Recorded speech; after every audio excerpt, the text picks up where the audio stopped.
Hey crew, it's Pitt, and I am back with some more Ancient Lore. Today we are diving into another work. I've decided I'm not going to finish up the pyramid text, it's just not interesting enough. Uh, the poll was pretty split between this and the Vedas. There was only two votes and one for each, so we're going to go ahead and do this. It's been requested for a while, and I want to dive into it, but that means that we get to do an introduction. We have to understand the context in which it was written. We have to understand the state of the world, right? Dante's Inferno is part of the Divine Comedy, uh, written by Daunte Alighieri. It was began in 1308 and finished in 1321. So let's get some historical context of what's going on. This is after the fall of the Roman Empire, but right before the Renaissance really begins. There have been 700 years of Islamic aggression and occupation of mainland Europe. There have been 8 crusades, which have finished up and have not been successful. But there has been the repulsion of the Islamic forces from mainland Europe. Uh, there is also, let's go ahead and, where's my picture at? I got a picture here, right here. There's also, we are 300 years after the split of the Roman Catholic Church and the Eastern Orthodox Church. We are taking place in Italy, which is this little peninsula that stretches out into the Mediterranean here. And this is during the famine, right? It was written during the famine that struck between 1315 and 1317, but it is before the Black Death comes and wipes out a large portion of the population in Europe and really drives down a lot of things for a long period of time.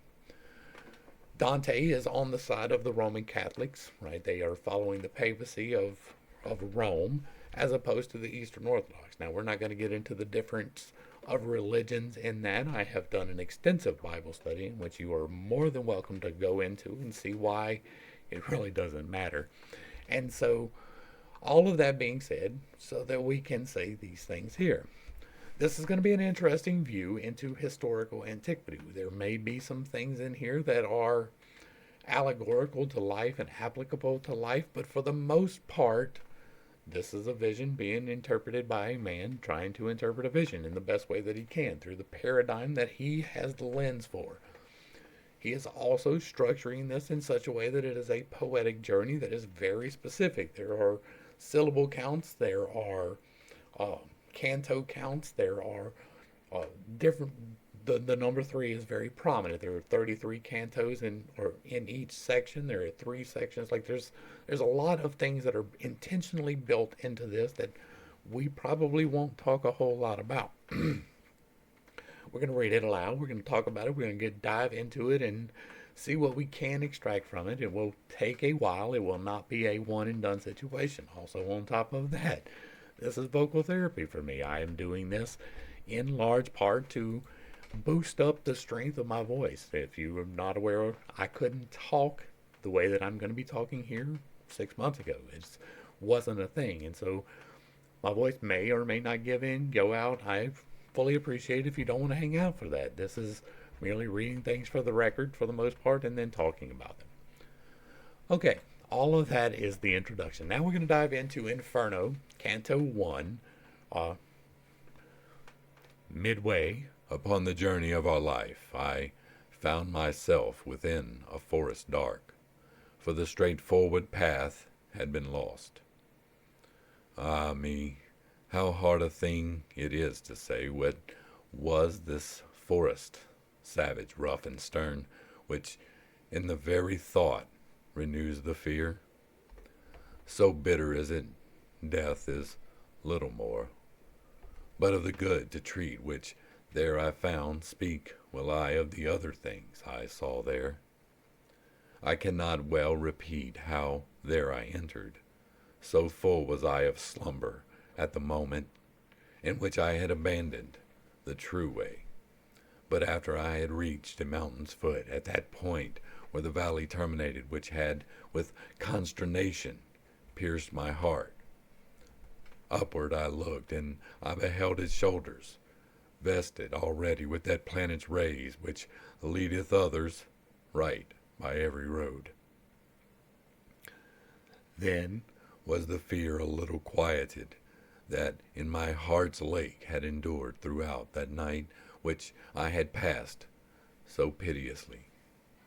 And even as he, who with distressful breath forth issued from the sea upon the shore, turns to the water perilous and gazes, so did my soul, that still was fleeing onward, turn itself back to re-behold the past which never yet a living person left.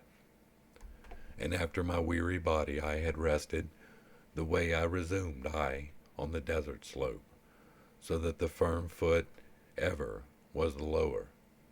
And lo, almost where the ascent began, a panther, light and swift exceedingly, which with a spotted skin was covered over, and never moved she from before my face, nay, rather did impede so much my way, that many times I to return had turned. The time was the beginning of the morning, and up the sun was mounting with those stars that were with him there were. What time? The love divine. At first in motion set those beauteous things, so were to me occasion of good hope, the variegated skin of that wild beast. But the hour of time and the delicious season, but not so much that did not give me fear, a lion's aspect which appeared to me. He seemed as if against me he were coming, with his head uplifted and with ravenous hunger, so that it seemed the air was afraid of him. And a she-wolf, that with all hungerings seemed to be laden in her meagerness, and many folk had cause to live forlorn. She brought upon me so much heaviness with the affright that from her aspect came that I, the hope, relinquished of the height. And as he who willingly acquires, and the time comes they cause him to lose, who weeps in all his thoughts and is despondent. Even such made me that beast withouten peace, which, coming on against me by degrees, thrust me back thither where the sun is silent. While I was rushing downward to the lowland, before mine eyes did one present himself, who seemed from long continued silence hoarse. When I beheld him in the desert vast, have pity on me unto him, I cried, whichever thou art, or shade or real man. He answered me, not man. Man once I was, and both my parents were of Lombardy, and Mantuans by country, both of them. So Julio was I born, though it was late, and lived at Rome under the good Augustus, during the time of false and lying gods. A poet was I, and I sang that just son of Anchises, who came forth from Troy, after that Ilion the superb was burned. But thou, why goest thou back to such annoyance? Why climb'st thou not the Mount Delectable? What is the source and cause of every joy? Now art thou that Virgilius, that fountain, which spreads abroad so wide a river of speech. I made response to him with a bashful forehead. O the other poets' honor and light, avail me the long study and great love that have impelled me to explore thy volume. Thou art my master and my author, thou art alone, the one from whom I took the beautiful style that has done honor to me. Behold the beast for which I have turned back. Do thou protect me from her, famous sage, for she doth make my vein and pulses tremble. Thee it behooves to take another road, responded he, when he beheld me weeping, if from this savage place thou wilt escape, because this beast at which thou criest out suffers not any one to pass her way, but so doth harass him that she destroys him, and has a nature so malign and ruthless that never doth she glut her greedy will, and after food is hungrier than before. Many the animals with whom she weds, and more they shall still be, until the greyhound comes, who shall make her perish in her pain. He shall not feed on either earth or pelf, but upon wisdom and on love and virtue. Twixt Feltro and Feltro shall his nation be. Of that low Italy shall he be the savior, on whose account the maid Camilla died. Euralius, Turnus, Nissus, of their wounds. Through every city he shall hunt her down, until he shall have driven her back to hell, there from whence envy did first let her loose. Therefore I think and judge it for thy best. Thou follow me, and I will be thy guide, and lead thee hence through the eternal place, where thou shalt hear the desperate lamentations, shalt see the ancient spirits disconsolate, who cry out each one for the second death. And thou shalt see those who contended are within the fire, because they hope to come, whenever it may be, to the blessed people. To whom then, if thou wishest to ascend, a soul shall be for that than I more worthy. With her at my departure I will leave thee, because that emperor who reigns above, and that I was rebellious to his law, wills that through me none come into his city. He governs everywhere, and there he reigns. There is his city and his lofty throne. O happy he whom thereto he elects. And I said to him, Poet, I thee entreat, by that same God whom thou didst never know, so that I may escape this woe and worse, thou wouldst conduct me there where thou hast said, that I may see the portal of St. Peter, and those thou makest so disconsolate. And then he moved on, and I behind him followed. And so that's the end of Canto 1, and there's not a whole lot here for me to add, right? This is him relaying, I went into the valley of the shadow of death, and I don't know how I got there, but I awoke there, and there I was, and I was a little bit frightened by the things that I saw. There was a countenance that appeared to be a leopard, and it was a little bit scary, so I turned back a couple of times, and I didn't want to go forward, but then I met this guy, and he's like, all right, I'll help you find your way. Right? That seems to be where we're at here. Let's dive into Canto 2. Day was departing, and the embrowned air released the animals that are on the earth from their fatigues, and I, the only one, made myself ready to sustain the war, both of the way and likewise of the woe, which memory that e'er shall not retrace.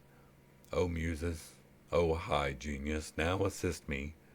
O memory that didst write down what I saw, here thy nobility shall be manifest. And I began, Poet, who guidest me, regard my manhood, if it be sufficient, ere to the artist's past thou dost confide me. Thou sayest that of Silvius the parent, while yet corruptible unto the world, immortal went, and was there bodily. But if the adversary of all evil was courteous, thinking of the high effect that issue would from him, and who and what, to men of intellect unmeet it seems not, for he was of great Rome, and of her empire, if the imperial heaven as father chosen, the which in what, wishing to speak the truth, was established as the holy place, wherein sits the successor of the greatest Peter. The greatest, huh? Upon this journey, whence thou givest him vaunt, things he did here upon the occasion were, both of his victory and the papal mantle.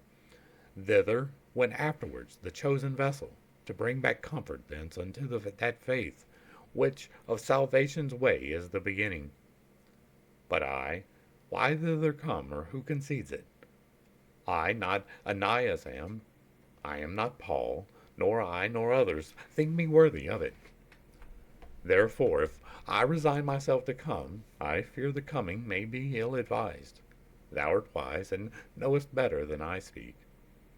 And as he is who unwills what he willed, and by new thoughts doth his intention change, so that from his design he quite withdraws. Such I became upon that dark hillside, because in thinking I consumed the emprise which was so very prompt in the beginning. If I have well thy language understood, replied that shade of the magnanimous, thy soul attainted is with cowardice. How many times a man encumbers so, it turns him back from honored enterprise, as false sight doth a beast when he is shy. That thou mayest free thee from this apprehension, I'll tell thee why I came, and what I heard, at the first moment when I grieved for thee. Among those was I who are in suspense, and a fair, saintly lady called to me, in such wise I besought her to command me. Her eyes were shining brighter than the star, and she began to say, gentle and low, with voice angelical in her own language, O spirit of O spirit courteous of Mantua, of whom the fame still in the world endures, and shall endure, long lasting as the world. A friend of mine, and not the friend of fortune, upon the desert slope is so impeded upon his way that he has turned through terror, and may, I fear, already be so lost, that I too late have risen to his succor, from that which I have heard of him in heaven. Bestir thee now, and with thy speech ornate, and with what needful is for his release, assist him so, that I may be consoled. Beatrice am I, who do bid thee go. I come from there, and where I would fain return. Love moved me, which compelleth me to speak. When I shall be in the presence of my Lord, full often will I praise thee unto him. Then paused she, and thereafter I began. O Lady of virtue, thou alone, through whom the human race exceedeth all contained, within the heaven that has the lesser circles, so grateful unto me is thy commandment, to obey it, if 'twere already done, were late. No further needst thou ope to me thy wish. But the cause tell me why thou dost not shun, for the here descending down into the centre, from the vast place thou burnest to return to, since thou wouldst fain so inwardly discern. Briefly will I relate, she answered me, why I am not afraid to enter here. Of those things only should one be afraid which have the power of doing others harm. Of the rest, no, because they are not fearful. God, in his mercy, such created me that misery of yours attains me not, nor any flame assails me of this burning. A gentle lady is in heaven who grieves at this impediment to which I send thee, so that stern judgment there above is broken. In her entreaty she besought Lucia, and said, Thy faithful one now stands in need of thee, and unto thee I recommend him. Lucia, foe of all that cruel is, hastened away, and came unto the place where I was sitting with the ancient Rochelle. Beatrice, said she, the true praise of God, why succorest thou not him, who loved thee so? For thee he issued from the vulgar herd. Dost thou not hear the pity of his plaint? Dost thou not see the death that combats him? Beside that flood where ocean has no vaunt? Never were persons in the world so swift to work their weal and to escape their woe as I, after such words as these were uttered. Come hither downward from my blessed seat, confiding in thy dignified discourse, which honors thee, and those who listen to it. After thus she had spoken unto me, weeping, her shining eyes, she turned away, whereby she made me swifter in my coming. And unto thee I came, as she desired. I have delivered thee from that wild beast, which barred the beautiful mountain's short ascent. What is it then? Why dost thou delay? Why is such baseness bedded in thy heart? Daring and hardihood why hast thou not? Seeing that three such ladies benedict are caring for thee in the court of heaven, and so much good my speech doth promise thee, even as the flowerets by nocturnal chill, bowed down and closed when the sun whitens them, uplift themselves all open on their stems. Such I became with my exhausted strength, and such good courage to my heart there coursed, that I began like an intrepid person. O, she compassionate who succored me, and courteous thou who hast obeyed so soon the words of truth which she addressed to thee. Thou hast my heart so with the desire disposed to the adventure with these words of thine, that to my first intent I have returned. Now go, for one soul will in us both. Will, for one soul will is in us both. Thou leader, and thou Lord, and Master thou. And then thus I said to him, and when he had moved, I entered on to the deep and savage way.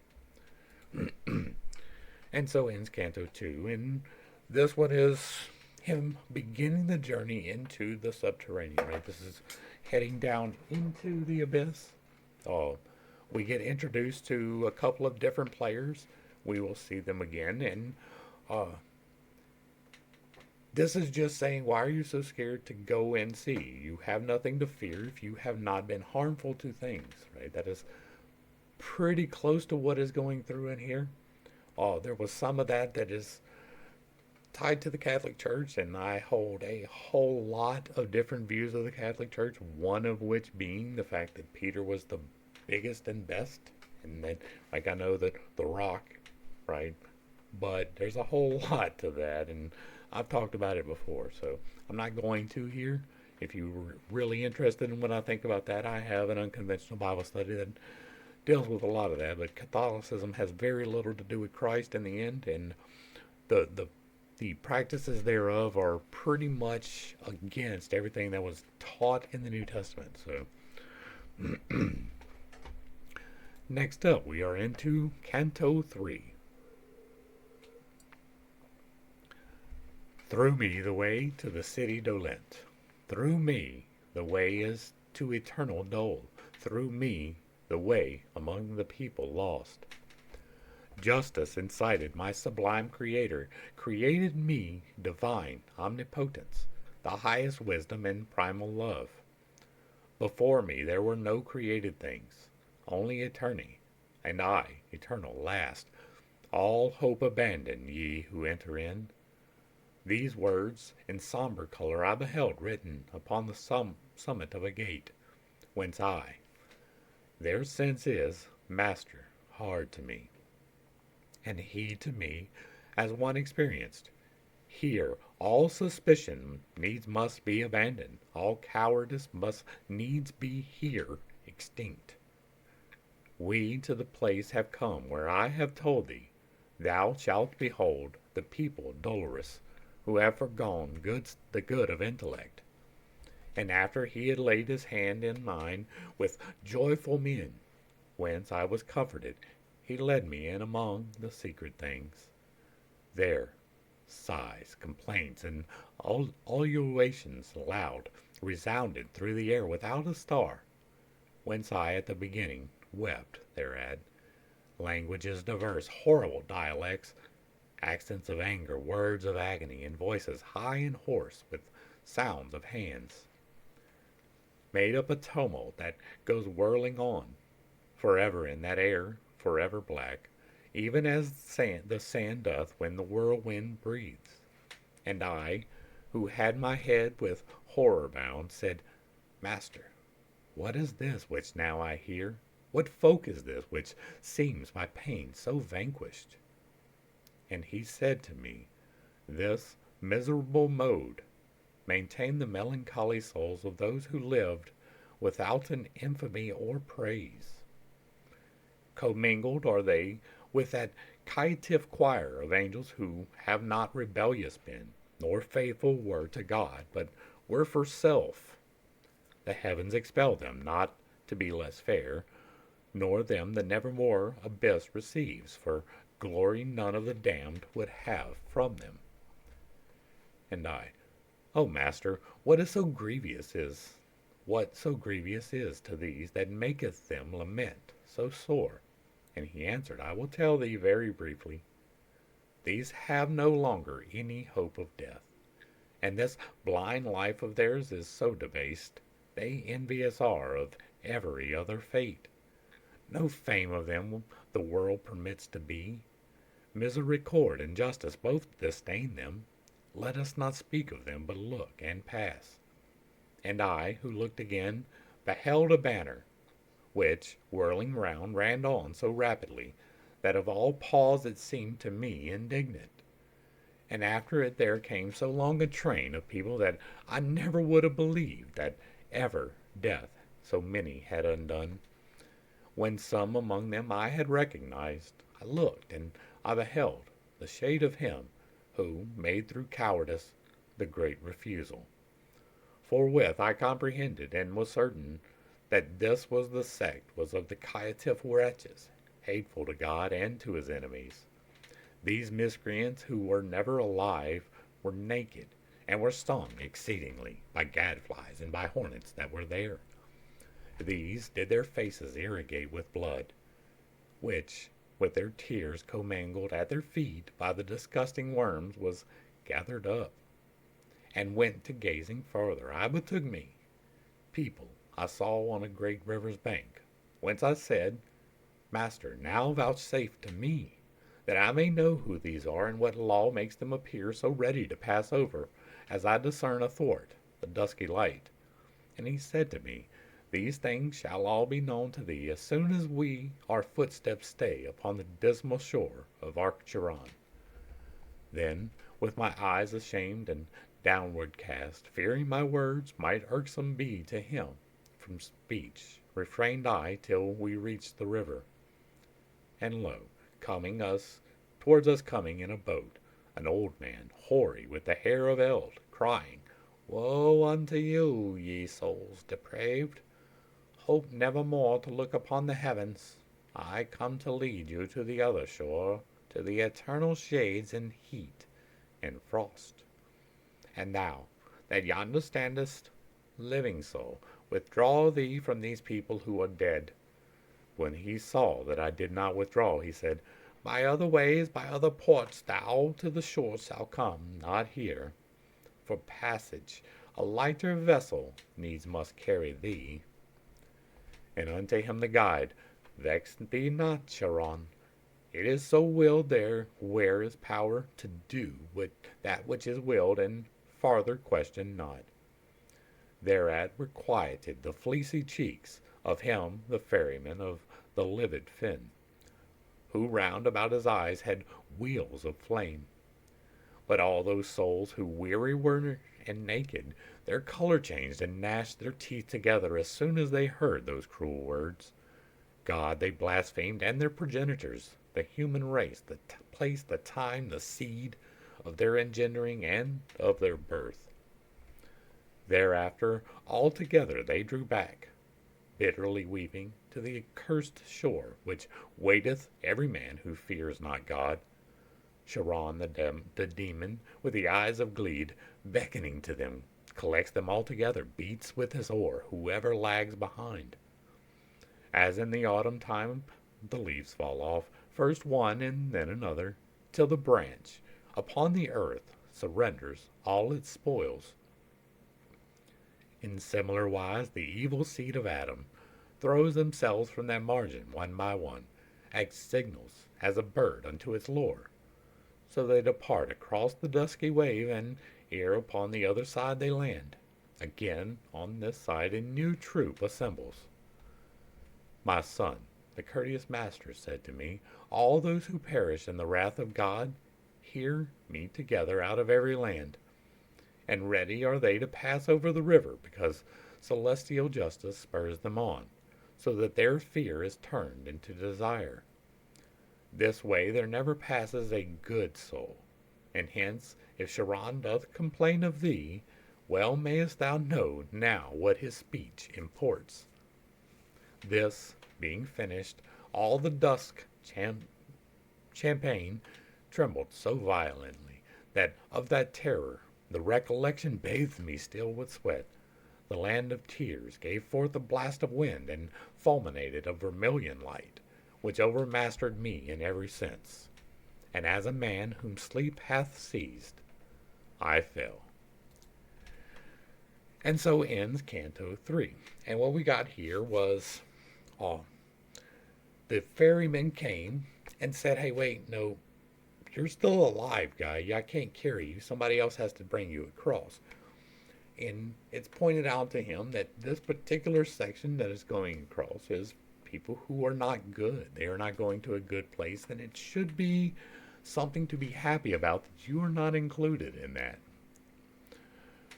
We're going to try to get through the next three, I think. So let's dive into Canto 4. Like, here's the thing.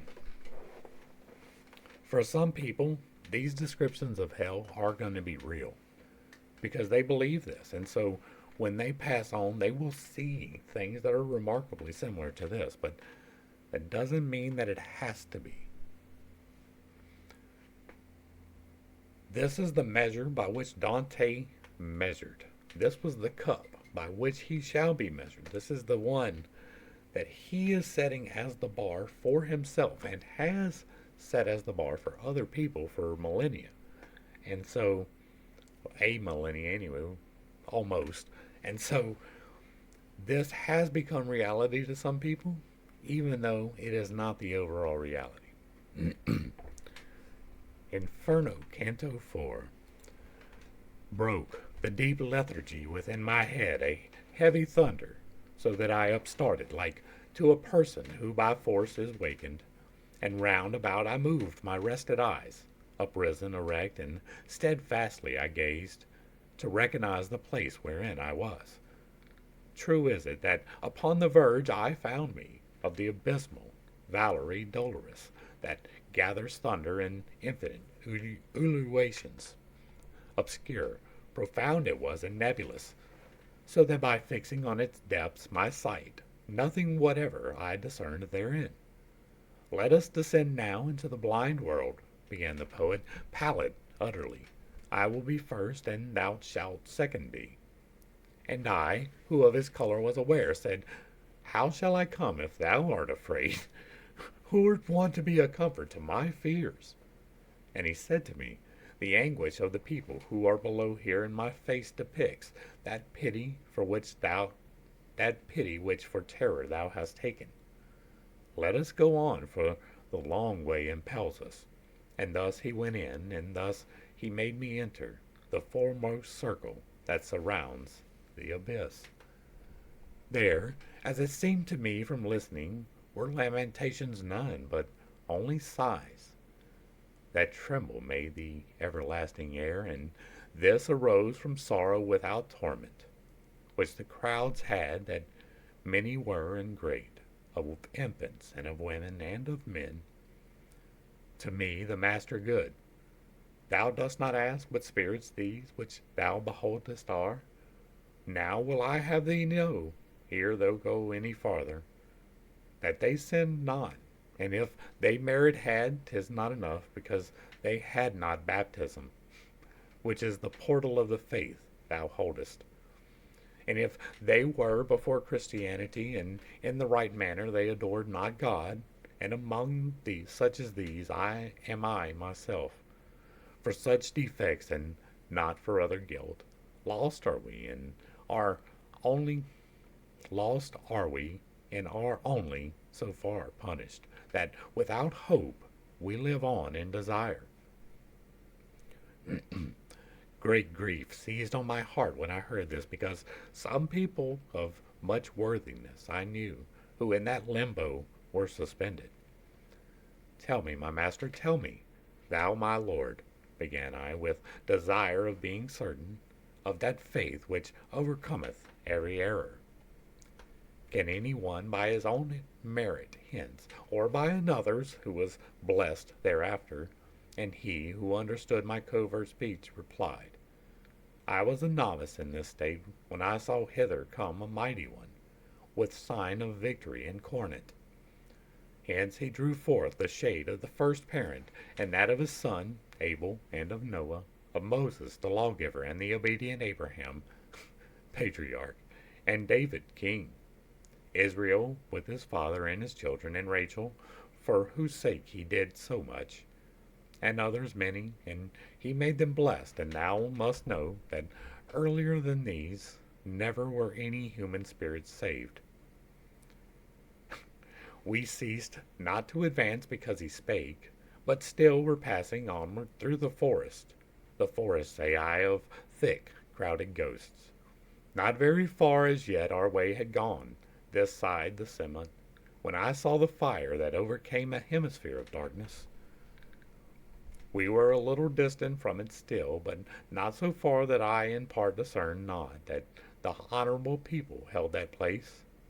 O thou who honorest every art and science, who may these be, and which such great honor have, that from the fashion of the rest it parts them?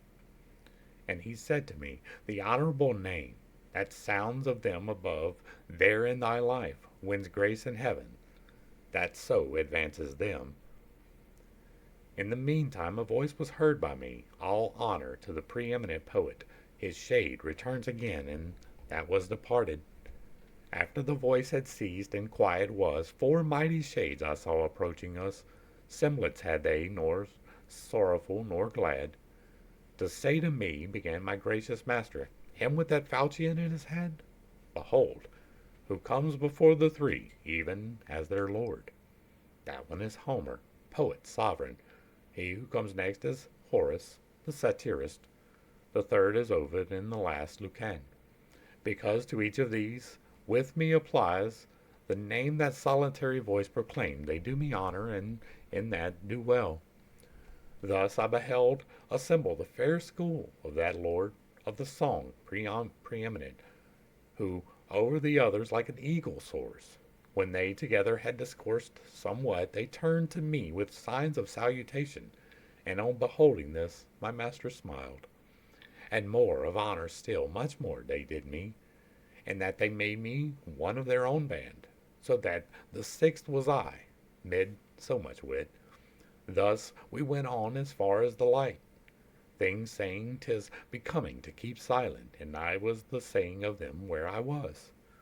We came unto a noble castle's foot, 7 times encompassed with lofty walls, defended round by fair rivulet. This we passed over even as firm ground.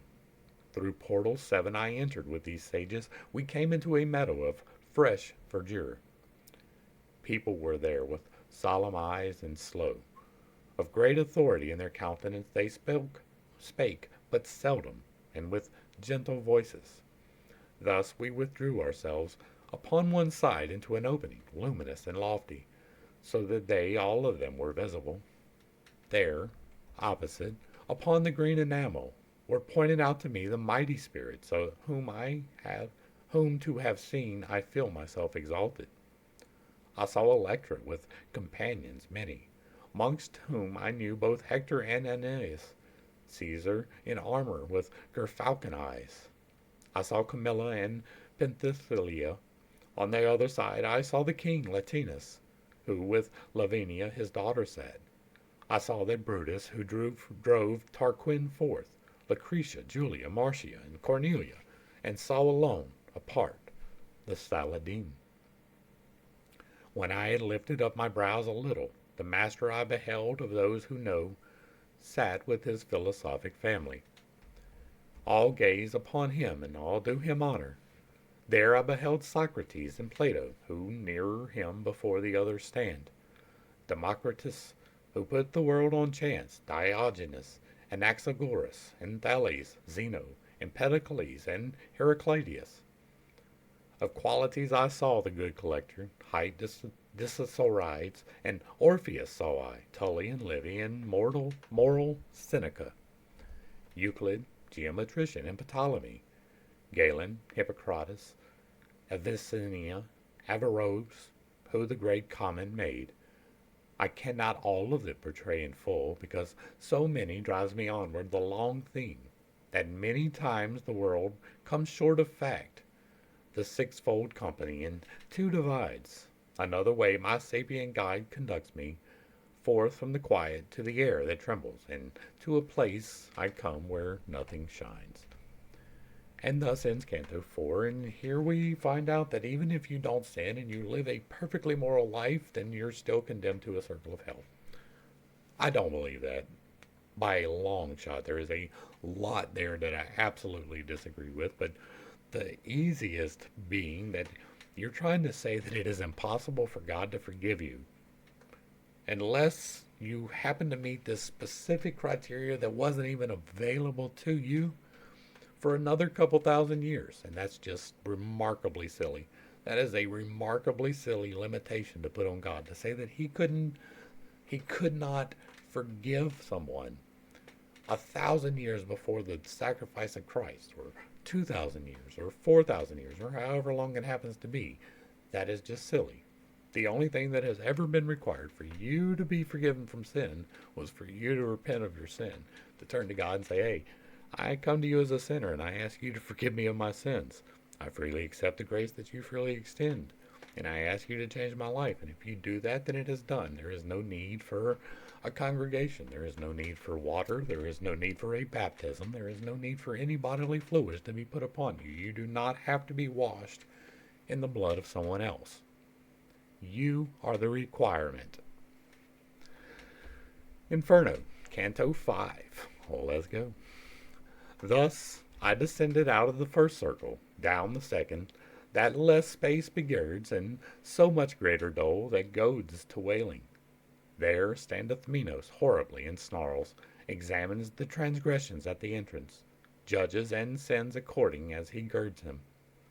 I say that when the spirit evil born cometh before him, wholly it confesses, and this discriminator of transgression seeth what place in hell is meet for it, girds himself with his tail as many times as great as he wishes it would be thrust down.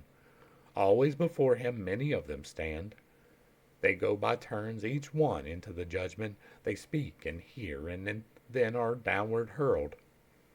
O thou that to this dolorous hostelry comest, said Minos to me when he saw me leaving the practice of so great an office.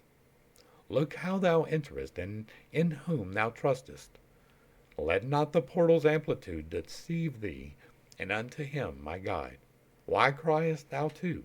Do not impede his journey fate ordained. It is so willed, there where is power to do that which is willed, and ask no further question. And now began the dulcet notes to grow, audible unto me. Now am I come, there where much lamentation strikes upon me. I come into a place mute of all light, which bellows as the sea does in a tempest, if by opposing winds 'tis combated. The infernal hurricane that never rests hurtles the spirit onward in its rapine, whirling them around and smiting, it molests them. When they arrive before the precipice, there are shrieks, the plaints, and the laments. There they blaspheme the puissance divine. I understood that unto such torment the carnal malefactors were condemned, who reason subjugate to appetite. And as the wings of starlings bear them on, in the cold season in large band and full, so doth that blast the spirits maledict. It hither, thither, downward, upward drives them. No hope doth comfort them for evermore, not of repose, but even of lesser pain. And as the cranes go chanting forth their lays, making in air a long line of themselves, so saw I coming, uttering lamentations, shadows borne onward by the aforesaid stress. Whereupon said I, Master, who are those people whom the air black so castigates? The first of those of whom intelligence thou fain wouldst have. Then said he unto me, the empress was of many languages. To sensual vices she was so abandoned. The lustful she made licit in her law, to remove the blame to which she had been led. She is Semiramis, of whom we read that she was succeeded Ninus, and was his spouse. She held the land which now the Sultan rules. The next is she who killed herself for love and broke faith with the ashes of Sachaeus, then Cleopatra the voluptuous.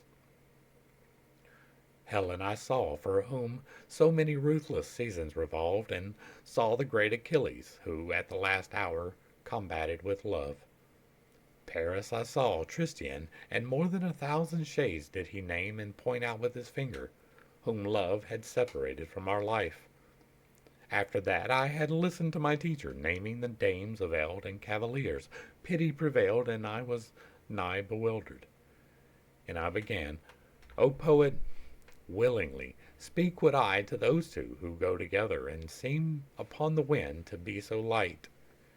And he to me, Thou wilt mark when they shall be nearer to us, and then do thou implore them by love which leadeth them, and they will come. Soon as the wind in our direction sways them, my voice uplift I, O ye weary souls, come, speak to us, if no one interdicts it. As turtle doves, called onward by desire, with open and steady wings to the sweet nest, fly through the air by their volition borne. So came they from the band where Dido is, approaching us athwart the air malign. So strong was the affectionate appeal. O living creature, gracious and benignant, who visiting goest through the purple air, us who have stained the world incarnadine. If were the King of the universe our friend, we would pray unto him to give thee peace, since thou hast pity on our woe perverse. Of what it pleases thee to hear and speak, that will we hear, and we will speak to you, while silent is the wind, as it is now. Sitteth the city, wherein I was born, upon the seashore where the Po descends, to rest in peace with all his retinue. Love, that on gentle heart doth swiftly seized this man for the person beautiful, that was taken from me, and still the mode offends me. Love, that exempts no one beloved from loving, seized me with pleasure of this man so strongly, that, as thou seest, it doth not yet desert me. Love has conducted us unto one death. Caina awaiteth him who quencheth our life. These words were borne along from them to us. As soon as I had heard those souls tormented, I bowed my face, and so long held it down, until the poet said to me, What thinkest? When I made answer, I began. Alas, how many pleasant thoughts, how much desire, conducted these unto the dolorous past. Then unto them I turned me and spake, and I began, Thy agonies, Francesca, sad and compassionate to weeping make me. But tell me, at the time of those sweet sighs, and by what and in what manner love conceded, that you should know your dubious desires. And she said to me, There is no greater sorrow than to be mindful of the happy time in misery, and that thy teacher knows. But if to recognize the earliest root of love in us thou hast so great desire, I will do even as he who weeps and speaks. One day we were reading for our delight of Lancelot, how love did him enthrall. Alone we were, and without any fear. Full many a time our eyes together drew that reading, and drove the color from our faces. But one point only was it that overcame us, when we read of the much longed for smile, being by such a noble lover kissed. This one, who never from me shall be divided, kissed me upon the mouth, all palpitating. Galeotto was the book, and he who wrote it, that day no farther in did we read. And all what the while one spirit uttered this, the other one did weep so that for pity I swooned away as if I had been dying, and fell, even as a dead body falls. And so again we have another created reality. This one's an interesting one because this is people who loved. But apparently that's not enough. Which is interesting because I do believe that is probably the only thing that actually matters in the long run. And so, again, I differ a little bit from the things that are being said here, but it is still interesting to read. It's still fun to go through. It's just, I have a completely different, I'll do it after 6, but I have a completely different take on the afterlife, so. Let's do Canto 6. At the return of consciousness that closed before the pity of those two relations which utterly with sadness had confused me. New torments I behold, and new tormented, around me, whichsoever way I move, and whichsoever way I turn and gaze. In this third circle am I of the rain, eternal, maledict, and cold, and heavy. Its law and quality are never new. Huge hail and water, sombre-hued in snow, athwart the tenebrous air pour down amain. Noisome the earth is that receiveth this. Cerberus, monster, cruel and uncouth, with his three gullets like a dog, is barking over the people that are there submerged. Red eyes he has, an unctuous beard and black, and belly large, and armed with claws his hands. He rends the spirits, flays and quarters them. Howl the rain maketh them like unto dogs.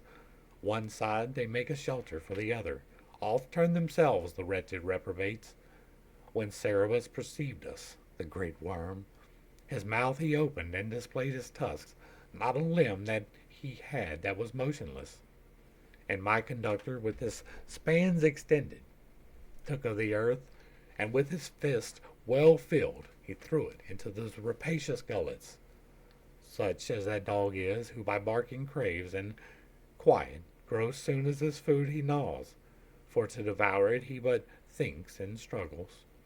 The like became those muzzles filth begrimed of Cerberus the demon, who so thunders over the souls that they would fain be death. We passed across the shadows which subdues the heavy rainstorm, and we placed our feet upon their vanity. That person seems. They all were lying prone upon the earth, excepting one, who sat upright as soon as he beheld us passing before him. O thou that art conducted through this hell, he said to me, recall me if thou canst. Thyself was made before I was unmade. And to him, the anguish which thou hast, perhaps, doth draw thee out of my remembrance, so that it seems not that I have ever seen thee. But tell me who thou art, that in so doleful a place art put, and in such punishment. If some are greater, none is so displeasing. And he to me, thy city, which is full of envy, so that now the sack runs over, held me within it, in the life serene. You citizens were wont to call me Kayako, for the pernicious sin of gluttony. I, as thou seest, am battered by this rain, and I, sad soul, am not like the only one, for all these suffer the like penalty, for the like sin. And word no more he spake. I answered him, Scipio, thy wretchedness weighs on me, it so that it so that it to weep invites me. But tell me, if thou knowest to what shall come, the citizens of the divided city, if there be just and the occasion, tell me why so much discord has assailed it. He said to me, they, after long contention, will come to bloodshed, and the rustic party will drive the other out with much offence. Then afterwards behoves it this one fall within 3 suns, and rise again of the other by force of him who now is on the coast. High will it hold its forehead a long while, keeping the other under heavy burdens, however it weeps thereat and is indignant. The just are two, and are not understood there. Envy and arrogance and avarice are the 3 sparks that have all hearts enkindled.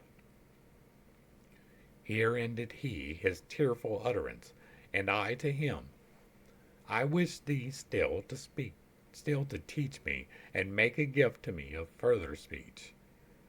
Farinata and Takahayo, once so worthy, Jacopo Rusticizio, Arrigo and Mosca, and others who on good deeds set their thoughts, say where they are, and cause that I may know them. For great desire constraineth me to learn if heaven doth sweeten them, or hell envenom. And he, they are among the blacker souls, a different sin downweighs them to the bottom. If thou so far descendeth, thou canst see them. But when thou art again in the sweet world, I pray thee to the mind of others bring me, No more I tell thee, and no more I answer. Then his straightforward eyes he turned askance, eyed me a little, and then bowed his head.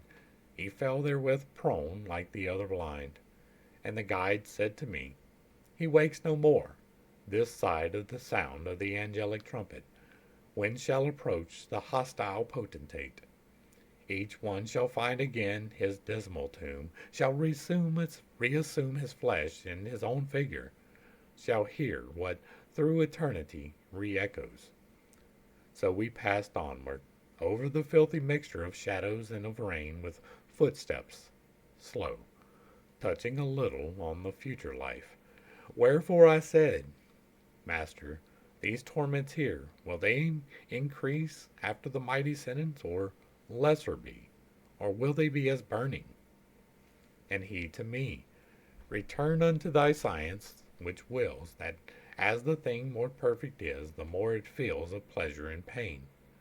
Albeit that this people maledict the true perfection never can attain. Hereafter more than now they look to be. Round in a circle by that road we went, speaking much more, which I do not repeat. We came unto the point where the descent is. There we found Plutus, the great enemy. And so ends Canto 6, and we're going to go ahead and start wrapping this up. There's a lot of colorful, descriptive things in these, right? There's a lot of the doctrine that had been formed by the 1300s being pushed. It's not necessarily the same doctrine that is present in the book, right? We read through the book for the most part. There are parts of the New Testament that I didn't, but for the most part, we did. We did the whole Old Testament for the most part. Right? We covered all the prophets. We covered all the prophecy. We covered all of the things that were to come. We covered what was required for you to be forgiven, and it was not a sacrifice. It wasn't. I know that steps on toes. I'm sorry, not. I'm not sorry. I'm not sorry for saying the things that I was told to say. I'm not sorry for pointing it out. I believe that this is not a prison planet. I know that's going to step on some toes. I don't believe that we are set up to be eternally punished for any mistakes that we make here. I think that the mistakes we make here are important.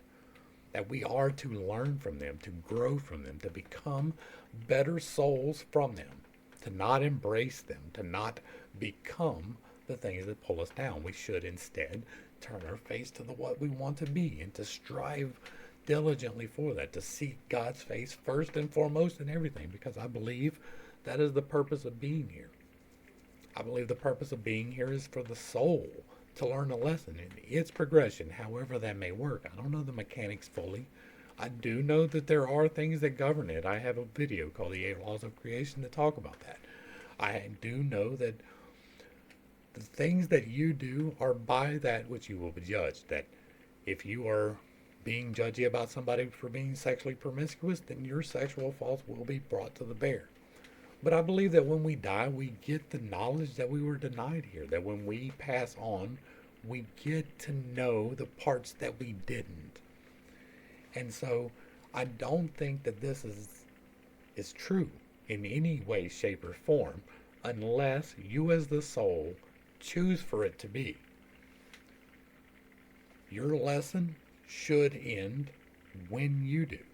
When your mortal incarnation in the body, in the meat suit, passes on, you should return to God and you should learn where you messed up. I believe that that's what's going to happen. You're going to get an instantaneous understanding of the things that you did not. And you are going to see the chances that you had to learn things that you did not, and you get to choose whether to come back another time and try that. It won't be in the same meat suit. Most likely, it will probably be in another one with a different experience, but that, I believe, is the point of it. That we choose to be separated from God here so that we can go back with the experience of here for the eternal. Hopefully I brought a little bit of enlightenment and not too much confusion. Like, for the most part, this is just me reading. The parts where we're discussing is my opinion. It is what it is. I understand that I hold some unconventional beliefs and that it has a tendency to step on toes when I talk about them. And while I am not overly happy about it, I don't apologize for it, right? The things that I say are what I believe to be true, and therefore I cannot step lightly around them. The things that I read in here I don't think are true, so I can, run roughshod across them. There are things in here that people have believed for a long time, and that time is coming to an end. If you like what I'm doing here, let me know down below. Hit me with a like, share, and a sub. Throw me a comment. Let me know you appreciate it. Let me know you don't appreciate it. Comments are for the discussion, and if you keep it civil, then I won't have to block you. But if you do get out of the pocket, you will not be around. If you really like what I'm doing, hit me with a super thanks. It will be greatly appreciated. To the crew, thanks for hanging out. I appreciate every single minute that you are here with me, and I am praying for you every single day. Until next time, I love you. God loves you. You are perfect, whole, and complete just the way that you are. And this has been Pitt State. Peace.